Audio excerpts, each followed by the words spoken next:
Sonata ya kama a zuciyata ta kai ni gidansa a zahiri dai ashe burin ta isha wuya. Ashe ita matar soja ce, Sonata ya kama a zuciyata ta kai ni gidansa a zahiri dai ashe burin ta isha wuya.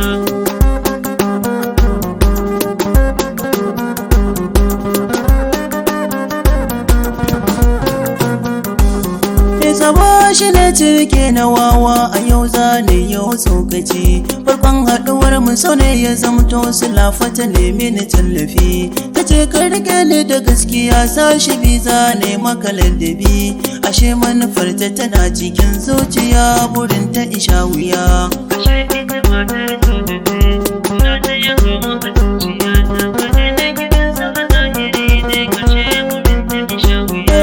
Kafin haɗuwar mu da kai ta ce da a baya ina tsaka mai wuya. Silar rasuwa ta mahaifiya yau ya sani cikin tsaka mai wuya. Amma ta silar haɗuwa da kai sashi bi ka kore damuwa. Wurin da nake ka zama uban ya gare ni tilas na yi tutiya. Ashe ita matar soja ce, Sonata ya kama a zuciyata ta kai ni gidansa a zahiri dai ashe burin ta isha wuya. Nan take na gaskata duk kalaman ta ƙarshe ce mini dariya. Ta ce ka rike ni da gaskiya sashi bi ka saka na a zuciya. Nan take na ɗau mata alkawar daga jan ƙwalla a idaniya. Suna ta yi mamaye zuciya ta ƙarshe ta saka ni cikin wuya. Ashe ita matar soja ce, Sonata ya kama a zuciyata ta kai ni gidansa a zahiri dai ashe burin ta isha wuya. A kwana a tashi tana ta yin kyautuka a gare na a bayyane. Hakan ya saka muka kare yin shakuwa ku biyo ni in zayyane. Ashe manufarta tana cikin zuciya ku biyo na a bayyane. Burinta ta mallaki zuciya ta ƙarshe ta saka ni cikin wuya. Ashe ita matar soja ce, Sonata ya kama a zuciyata ta kai ni gidansa a zahiri dai ashe burin ta isha wuya. Ka sauraro ka fahimci can baya na je gunta a zahiri. Amma a takaice cikin mafarki na yau haka so ya sanar da ni.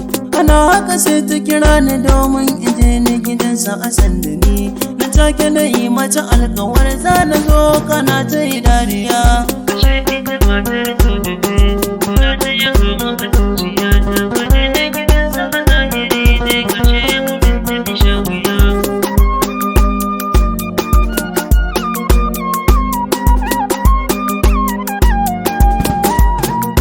Ashe ita matar soja ce, Sonata ya kama a zuciyata ta kai ni gidansa a zahiri dai ashe burin ta isha wuya.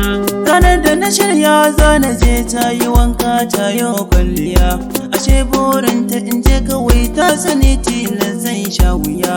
Hakan ya saka ni da kama hanya ta minni kwatance gimbiya. Nan take na je kofar gidan nasu sai na kira yi masoyiya. Ashe ita matar soja ce, Sonata ya kama a zuciyata ta kai ni gidansa a zahiri dai ashe burin ta isha wuya. Ina sai mai gadi ya ce min bako an ce na shigo da kai. A nan muka gaisa har ya ce min kware hajiya na ji da kai. Hakan ya saka ni farin ciki nan ya ce ka biyo ne je da kai. Wuri na a yau shi ne in yau tozale da muradin zuciya. Ashe ita matar soja ce, Sonata ya kama a zuciyata ta kai ni gidansa a zahiri dai ashe burin ta isha wuya. A nan ya raka ni cikin gida sai kawai na ji an ce sahibi. Ba kowa ne ba yayyo kalami bebi ce sanye da kallabi. Ta ce mini samu guri ka zauna a yau na yi maka tanadi. Akan dainin ta haɗin liyafa ta sanya a baya shudiya. Ashe ita matar soja ce, Sonata ya kama a zuciyata ta kai ni gidansa a zahiri dai ashe burin ta isha wuya. A nan fa na samu guri na zauna na sanya abinci a kan gaba. Ashe da akwai kalubale na biyo baya na nan gaba. Muna firar mu cikin nishaɗi karar mota na ji can gaba. A nan ta dage windo ta ce na shiga uku a gidan duniya. Ashe ita matar soja ce, Sonata ya kama a zuciyata ta kai ni gidansa a zahiri dai ashe burin ta isha wuya. Da jin haka sai fa kawai kawai na miƙe gaba na yayyo faduwa. Ta ce mai gida na ne ya dawo, sojan sama ne ka ji dan uwa. Anan ta yi min nuni da hotonsa nan ya saka mini ɗimuwa. Kafin na rufe kofa yayyo sallama ya shigo ya yi ram da ni. Turkashi, ku saurari kashi na uku. Ashe ita matar soja ce, suna ta yanka man a zuciyata. Kaje na gidansa a